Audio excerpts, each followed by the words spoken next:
சருமம் பொலிவாக இருக்கிறதுக்கு சித்த மருத்துவத்தில் சித்தர்கள் சொன்ன நிறைய விஷயங்களை பற்றி நம்ம பார்த்துட்டு வரோங்க. அதே மாதிரி தான் நம்ம சருமம் பொலிவாக இளமையான ஒரு சருமம் இருக்கணும் அப்படின்னா எந்த மாதிரியான விஷயங்கள் எல்லாம் நம்ம ஃபாலோ பண்ணலாம்?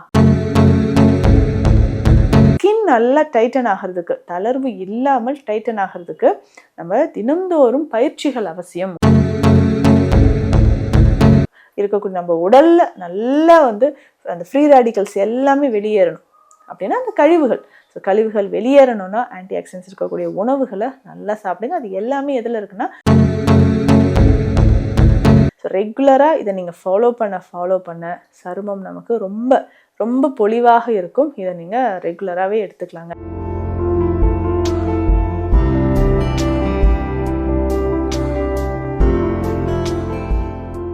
வணக்கம், நான் டாக்டர் நித்யா, சித்தா ஃபிசிஷியன். இந்த பதிவில் நம்ம எதை பற்றி பார்க்க போகிறோம் அப்படின்னா சருமம் பொலிவாக இருக்கிறதுக்கு சித்த மருத்துவத்தில் சித்தர்கள் சொன்ன நிறைய விஷயங்களை பற்றி நம்ம பார்த்துட்டு வரோங்க. அதே மாதிரி தான் நம்ம சருமம் பொலிவாக இளமையான ஒரு சருமம் இருக்கணும் அப்படின்னா எந்த மாதிரியான விஷயங்கள் எல்லாம் நம்ம ஃபாலோ பண்ணலாம் அப்படின்றத நம்ம தெரிஞ்சுக்கணும். அதுவும் முக்கியமாக சித்தர்கள் சொன்ன நிறைய விஷயங்களை பற்றி நம்ம பார்த்துட்டு வரோம். ஸோ அது எல்லாமே உங்களுக்கு தெரிஞ்சுக்க நம்ம சேனலை சப்ஸ்கிரைப் பண்ணிக்கோங்க. அப்போ தான் தினந்தோறும் நம்ம போடுற பயனுள்ள நிறைய விஷயங்கள் உங்களை அடையுங்க. இதில் முக்கியமாக நம்ம சருமம் பொலிவாக இருக்க என்ன செய்யலாம்? ஒரு 35 வயது கடந்தாலே 40 வயது கடக்கும்பொழுதே சருமத்தில் சின்ன சின்ன பிரச்சனைகள் வருங்க. அதாவது ஹைப்பர் பிக்மெண்டேஷன் வருது, சுருக்கங்கள் வருது. சிரிச்சாலே ஒரு சிலருக்கு இந்த வாய்ப்பகுதியில் கண்களை சுற்றியெல்லாம் ரொம்ப சுருக்கம் வருது. ஸோ ஏன் ஏஜ் தான் அவங்களுக்கு ஆகுது, அவங்க பார்க்க அப்படி இல்லையே, எனக்கு ரொம்ப ஒரு மாதிரி ஏஜ் லுக்காக தெரியுது, கழுத்து பகுதி எல்லாமே பார்த்தீங்கன்னா ரொம்ப சுருக்கம் விழுந்த மாதிரி இருக்கே.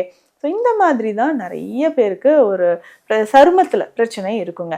அந்த ஸ்கின் நல்லா டைட்டன் ஆகிறதுக்கு, தளர்வு இல்லாமல் டைட்டன் ஆகிறதுக்கு நம்ம தினந்தோறும் பயிற்சிகள் அவசியம். உடற்பயிற்சிகள் ரொம்ப அவசியம். யோகா பயிற்சிகள் செய்யுங்க. இது எல்லாமே நம்மளுடைய தசைகளையும் தோல் பகுதியும் இறுக்கமாக வைத்துக்கொள்ளும். ஆஃப்டர் டெலிவரிக்கு அப்புறம் தான் பார்த்தீங்கன்னா நிறைய பேருக்கு அந்த அடிவயிற்று பகுதியில், தொடை பகுதியில் எல்லாமே நம்மளுடைய தசையும் சரி சருமமும் சரி தளர்ந்த மாதிரி இருக்கும். ஸோ அந்த தளர்ந்து இருக்கக்கூடிய தோல் இறுக்கம் அடைவதற்கு நம்ம என்ன செய்யலாம்? ஸோ தளர்ந்த தோல் இறுக்கம் அடைவதற்கு நம்ம என்ன செய்ய வேண்டும் அப்படின்றத பார்த்துக்கோங்க. ஸோ ரெகுலராக நம்ம ஃபாலோ பண்ண வேண்டிய விஷயங்கள் என்னென்னன்றதை நம்ம தெரிஞ்சுக்கணுங்க. சரி, அப்படி இருக்கும்பொழுது இந்த தளர்ந்த தோல் இறுக்கம் அடைஞ்சு நமக்கு சுருக்கங்கள் இல்லாமல் இளமையாக இருக்க, அதுவும் சித்தர்கள் சொன்ன விஷயம் என்ன தெரியுங்களா? அங்கே தான் ஒரு சீக்ரெட்டே இருக்குது. நல்ல துவர்ப்பு சுவை இருக்கக்கூடிய மூலிகைகள், உணவுகளை நீங்கள் எடுக்க உங்கள் ஸ்கின் நல்லா டைட்டன் ஆக ஆரம்பிச்சிடும்.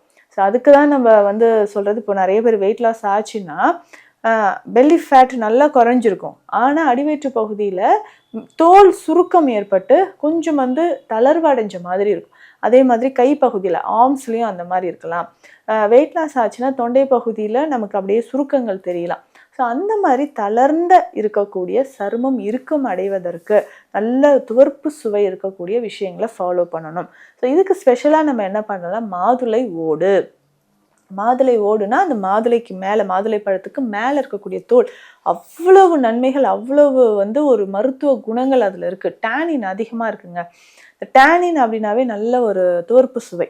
ஸோ அந்த டேனின் அப்படின்னு சொல்கிற இந்த விஷயத்த நம்ம எடுத்துக்க உடலில் நிறைய மாற்றங்கள் நடக்கும், கழிவுகள் வெளியேற ஆரம்பிக்கும். சரி, இது என்ன பண்ணலாம் அப்படின்னா, அந்த மாதுளை தோல் இருக்குது பாருங்கள், ஒரு முழு மாதுளையோட தோல் இருந்தால் கூட போதும். அதை சின்ன சின்னதாக கட் பண்ணி நைட்டு தண்ணீரில் அதை ஊற வச்சுருங்க. இரவு முழுவதும் அது தண்ணீரில் ஊறட்டும். ஸோ இது கூடயே இந்த மாதுளை தோல் கூடயே ஒரு ஸ்பூன் அளவுக்கு வெந்தயம் இதனோட சேர்த்துடணும். ஸோ வெந்தயம் சேர்க்கும் பொழுதும் இந்த மாதுளை தோல் இருக்குது பார்த்தீங்களா, இதுவுமே இரவு முழுவதும் நல்லா ஊறட்டும் தண்ணீரில். ஸோ காலையில் இது என்ன பண்ணணும்னா பேஸ்ட் மாதிரி அரைச்சி எடுத்துக்கலாம். அதாவது இந்த வெந்தயமும் மாதுளை தோல் ரெண்டுமே பேஸ்ட் மாதிரி அரைச்சி எடுத்துணுங்க.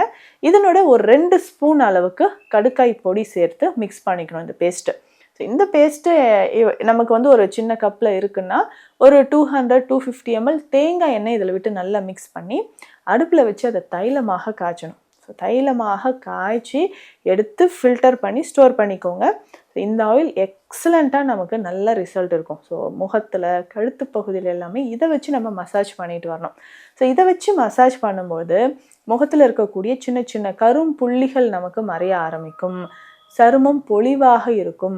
கண்களை சுற்றி இருக்கக்கூடிய கருவளையம், அடிக்கடி முகத்தில் கழுத்துலலாம் மருக்கள் உருவாகுது அப்படின்னு சொல்கிற பிரச்சனையோ, இல்லை கழுத்தை சுற்றி கருமை நிறம் இருக்குது அப்படின்னு சொல்கிறது, இல்லை சுருக்கம் முகத்தில் வராமல் இருக்க இந்த தைலம் மாதுளை ஓடு பயன்படுத்தி இந்த தைலத்தை எக்ஸ்ட்ரா நல்லா வெளிப்பிரயோகமாக நீங்கள் பயன்படுத்தி பாருங்கள். நல்ல ரிசல்ட் இருக்கும். அதே மாதிரி சருமம் நல்ல பொலிவாக இருக்க நம்ம என்ன பண்ண, தண்ணீர் நல்லா குடிக்கணும். ஸோ வெட்டி வேர், தேற்றான் கொட்டை, நன்னாரி, ஸோ இது எல்லாமே தண்ணீரில் போட்டு ஊற வைத்து அந்த தண்ணீரை நீங்கள் குடிச்சிட்டு வந்தாலும் உங்கள் சருமம் நமக்கு பொலிவாக இருக்கும். ஸோ ரெகுலராக இதெல்லாமே நீங்கள் ஃபாலோ பண்ணிக்கலாம். ஸோ அதே மாதிரி நம்ம உணவில் நல்ல வெஜிடபிள்ஸ், ஸோ ஆன்டி ஆக்சிடென்ட்ஸ் இருக்கக்கூடிய நம்ம உடலில் நல்லா அந்த ஃப்ரீ ரேடிக்கல்ஸ் எல்லாமே வெளியேறணும். அப்படின்னா அந்த கழிவுகள், ஸோ கழிவுகள் வெளியேறணும்னா ஆன்டி ஆக்சிடென்ட்ஸ் இருக்கக்கூடிய உணவுகளை நல்லா சாப்பிடுங்க. அது எல்லாமே எதில் இருக்குன்னா ஃப்ரூட்ஸ் அண்ட் வெஜிடபிள்ஸில். அதுவும் நம்ம சருமத்திற்கான ஃப்ரூட்ஸ், பழங்கள் அப்படின்னு சொன்னோம்னா ஆரஞ்சு ரொம்ப முக்கியங்க. பைனாப்பிள் ரொம்ப ரொம்ப நல்லது. பப்பாளி மறந்துடாதீங்க, ரொம்ப முக்கியமான, தினம்தோறும் பப்பாளி எடுத்துக்கலாம். மாதுளை ரொம்ப முக்கியம், தினம்தோறும் ஒரு வாழை எடுத்துக்கோங்க. இது எல்லாமே நம்ம சருமத்திற்கு ரொம்ப ரொம்ப நல்லது. ஸ்கின்னுக்கு மெயினாக நமக்கு என்ன வேணும்னா விட்டமின் இ வேணுங்க. அதே மாதிரி விட்டமின் டி ரொம்ப ரொம்ப இம்பார்ட்டன்ட். ஸோ சூரிய வெளிச்சத்தில் நீங்கள் விட்டமின் டி உங்களுக்கு கிடைக்கும்போது சருமம் நமக்கு பொலிவாக இருக்கும். ஏன்னா வெயிலே படாமல் நிறைய பேர் இருக்கும். ஆனால் சருமத்தில் நமக்கு விட்டமின் டி நல்லா கிடைக்கணும்னா ஒரு ஸ்கின் நல்லா பிரைட்டாக க்ளோவாக இருக்கிறதுக்கு இதை நீங்கள் ஃபாலோ பண்ணிக்கலாம். ஸோ ரெகுலராக இதை நீங்கள் ஃபாலோ பண்ண சருமம் நமக்கு ரொம்ப ரொம்ப பொலிவாக இருக்கும். இதை நீங்கள் ரெகுலராகவே எடுத்துக்கலாங்க. அதே மாதிரி இந்த பாதாம் பிசின் தண்ணீரில் ஊற வச்சு பாலில் கலந்து எடுத்துக்கலாம். பாதாம் பருப்புகளை தண்ணீரில் ஊற வச்சுருங்க. காலையில் அதை பவுடராக்கி அதை மில்க் ஷேக் மாதிரி நம்ம எடுத்துக்கலாம். இந்த பாதாம் ஆயில் இருக்குது இல்லைங்களா, பாதாம் ஆயில் நம்ம எடுத்துக்கலாம். எக்ஸ்டர்னலாக அப்ளை பண்ணும்போதும் சருமம் நமக்கு பொலிவாக இருக்கும். ஒருவேளை உங்களுக்கு ஸ்கின்ல சின்ன சின்ன தழும்புகள், கரும்புள்ளிகள் இதெல்லாம் இருந்துச்சுன்னா நம்ம கீழாநெல்லி பொடி இருக்குது பார்த்தீங்களா, கீழாநெல்லி பொடியும் கஸ்தூரி மஞ்சளும் மிக்ஸ் பண்ணிக்கோங்க. மிக்ஸ் பண்ணி வாரம் 2-3 நாட்கள் இதை பேஸ்ட் மாதிரி ஃபேஸில் அப்ளை பண்ணிக்கலாம். ஸோ அந்த மாதிரி போடும்போதும் சருமத்தில் இருக்கக்கூடிய கரும்புள்ளிகள், திட்டுகள் நமக்கு மறைய ஆரம்பிக்கும். ஸோ சருமம் பொலிவாக இருக்க என்னெல்லாம் பண்ணலான்றது இந்த பதிவில் பார்த்தோம்.